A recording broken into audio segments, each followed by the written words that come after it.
Good morning, everyone. I'm Sheriff Wayne Ivey of Brevard County, Florida. I don't have a howdy or anything like my partner from Texas, but good morning. So, We'll send you a hat.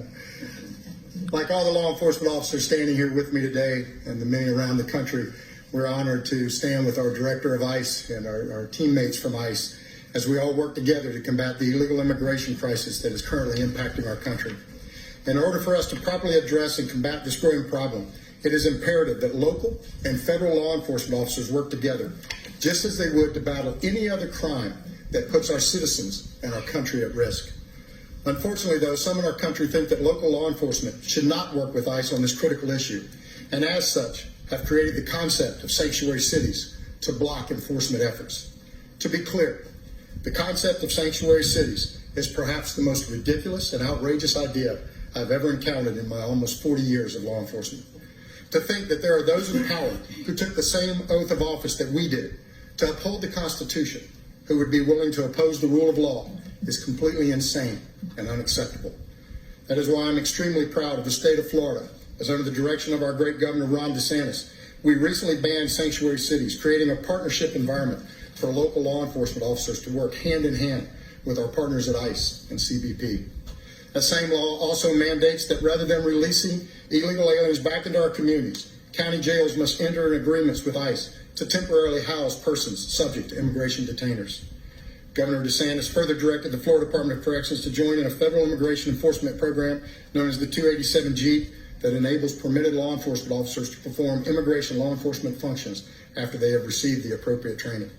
In addition, our governor recommended that Florida sheriffs across the board participate in the 287G program, as well as the Warrant Service Officer program, both of which are working perfectly to enhance partnerships between local and federal agencies while making a difference in keeping our communities safe. I'm proud of the state of Florida for taking the lead on this initiative. I can't begin to tell you how important it is for local law enforcement to be unhandcuffed so that we can work with ICE and CBP to enforce the law, to combat illegal immigration, and to protect our citizens. I challenge you to find any other crime where elected officials would want federal and local authorities to not work together. Would they do everything in their power to stop them from working together on a homicide, on a missing child case, on drug cases, or even human trafficking cases? The answer is unequivocally no.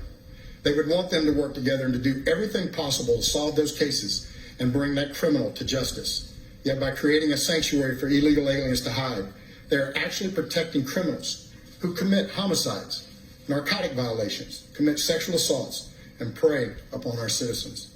As I said earlier, for some elected leaders in our country to ignore the rule of law and create a sanctuary that protects those who entered our country illegally is not only outrageous, but in my opinion is criminal and an immediate violation of the very oath they took to support, protect, and defend our Constitution. It's time to hold those accountable that create sanctuaries for criminals, and it's time for Congress to stand with our federal law enforcement partners instead of standing in the way of justice, and most importantly, in the way of protecting our citizens. In closing, I have a very simple message for those who want to create a sanctuary that harbors criminals and those members of Congress who have become obstructionists in the protection of our citizens.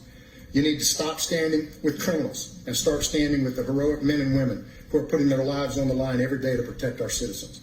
Either become part of the solution or get out of our way, because I can assure you that nothing is going to stop local law enforcement from working with our federal partners in the protection of our great nation. And I mean absolutely nothing is going to stop us. Thank you, sir.